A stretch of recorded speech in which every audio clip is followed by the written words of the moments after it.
Recently, as many of you might have seen, Black Panther was nominated for an Academy Award. Now, this really baffled me when it comes to the why aspect of it. Was it because it was an insanely popular movie and broke box office records? If so, why wasn't Infinity War nominated? Infinity War did things that many other movies can't do. It skipped character development, just jumped right into it. It was an event, a build-up to something huge. It was pretty big deal. It's a pretty big deal, and it's weird that Black Panther got so much traction.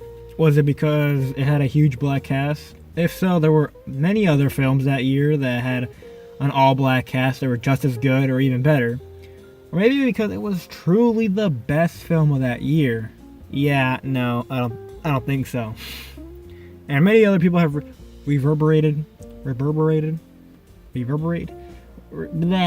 said the same thing of just confusion of why Black Panther. It's an odd thing. But anyway, this video isn't to bash on Black Panther. It was a fantastic comic book movie that gave a breath of fresh air on the formula. Yet people are touting it to be this great thing, the best comic book movie out there. No, it isn't. It isn't that. And because of that, another movie has been shafted. And I'm pretty sure many of you can tell what that film is from the title of the video. I feel that Aquaman, yep, that Aquaman, is just as good, or even better, than Black Panther. First, hold on, let me clarify that I am not a DC fanboy. If anything, I went into Aquaman expecting to hate it, based off their terrible track record. Also, for some reason, there's this weird consensus that I've been hearing a lot that Aquaman is the second best DC movie, right behind Wonder Woman. I've been hearing Wonder Woman's the best, Aquaman right there in second place. And that is strange. It is so strange. I don't want to get into why Wonder Woman is nowhere as near as good as Aquaman. It's just strange to hear that statement. Anywho's, audience reactions to Aquaman are just very mixed. If we take a glance at the Rotten Tomatoes score, we can see a drastic difference. Black Panther sits at an incredibly high 97%, an insanely high number, while Aquaman sits at a dismal 65%.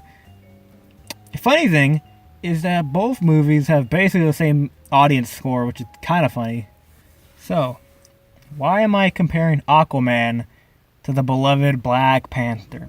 Well, they're basically the same movie. Think about it. They basically have the same plot, just in reverse. In Black Panther, we have a king who is worried about the outside world. Then we have a character who is from said outside world going into the foreign world. There we have an eventual 1v1 battle for who will be king. An adventure proceeds, and then we have an all-out war between the factions of the foreign land, and we end with an epic showdown. Now let's compare Aquaman's plot. We have this king who is worried about the outside world. Then we have a character who is from said outside world going into the foreign world. There is an eventual 1v1 battle for who will be king. Adventure proceeds, and then we have an all-out war between the factions of the foreign land. We then end with an epic showdown.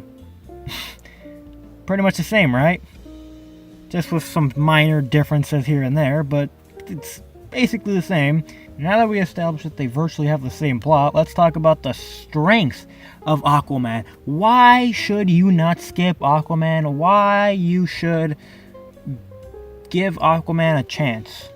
First of all, let's give him mega props to James Wan. This guy really put his all into this movie and must have really been cooking some ideas on his spare time, because this guy went from directing Saw, Insidious, and The Conjuring to then making this huge action blockbuster. It just, what? How did this thing happen? The moment I knew I was in for a real treat was when this scene took place. This opening action scene.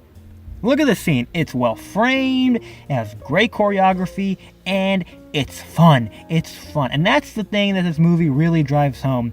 It's dumb, fun, and it embraces it all the way. Look at these goofy looking soldiers with these weak sounding seahorse shotguns. It's all silly, and this movie fully embraces its silliness. We also have magic waterproof makeup, so everyone looks their best. These ridiculous haircuts when riding these seahorses with lasers and all this wacky stuff, and it's awesome.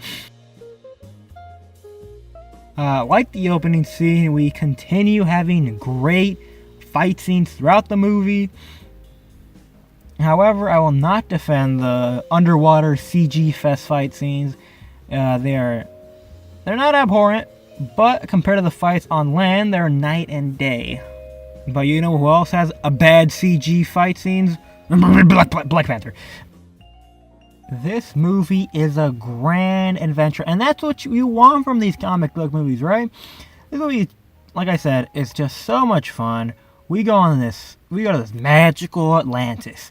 Then we head over to the Sahara Desert. I don't know if it was the Sahara Desert. It was a desert, all right? Then we're in Paris. And now, I think it was Paris, maybe France. But now we're in a goddamn dino world. A freaking dino world. I'm a little bit disappointed that Aquaman did not fight a T-Rex. That would have just bumped it above Black Panther. However, you can't have everything. Now, how can you not be enjoying yourself with this hell of a ride? We're going all over the place. This movie is moving. Also, this movie is surprisingly visually fantastic at some times. Take a look at this shot where they're diving down into the abyss. We have this red here, and you see all these water demon, whatever the hell they were called, just surrounding them. It is such a cool shot. There are other great shots in this movie, and it's kind of just whoa how cool these shots are. Also, we had this fantastic scene where one of the water boys is just busting through all these buildings. It's great. Look at this. This is so cool. We also have this pretty cool fight with Black Manta. Is Black Manta the best villain? No. Is his brother, whatever his name was, the best other villain? No. But they were cool scenes. Alright, now let's get to the biggest complaint people have with this film. The CG. No, it is not the greatest, not by a long shot. However, they do attempt to mitigate that problem with a bunch of practical scenes. We are probably in the water for like 30% of the whole movie. If we compare to Black Panther, the CG is just as bad. Take a look at the final showdown, the thing we've been building up to for the whole movie. You would think this we would go balls to the wall, waste all our budget on this epic showdown. Nope. Look at that. Look at this. How does Black Panther sit at 97% with this mess of a scene? There is absolutely no weight to any of these hits. Everyone just feels floaty, and this scene just drags on for so long, and it looks like a cutscene from a PS3. And no, I'm not saying that Aquaman's fight finale is just as good. This is just as atrocious as that is just as atrocious. But Aquaman deserves some recognition. It was just as good as Black Panther, and I have no idea why it got so much attention and people just shafted Aquaman. If you saw Aquaman, give it another chance. Try to enjoy it. If you enjoyed Black Panther and you haven't seen Aquaman for whatever reason, you will guarantee like it. Just kind of turn your brain off a little bit, have fun. Again, this video was not meant to bash on Black Panther. It's great, but Aquaman is just as good, and I feel like everyone wrote it off for whatever reason. Now, I appreciate you for if you did watch this, I appreciate you for listening to me ramble for like around 8 minutes. I don't know how long this is. Thank you. Bye-bye.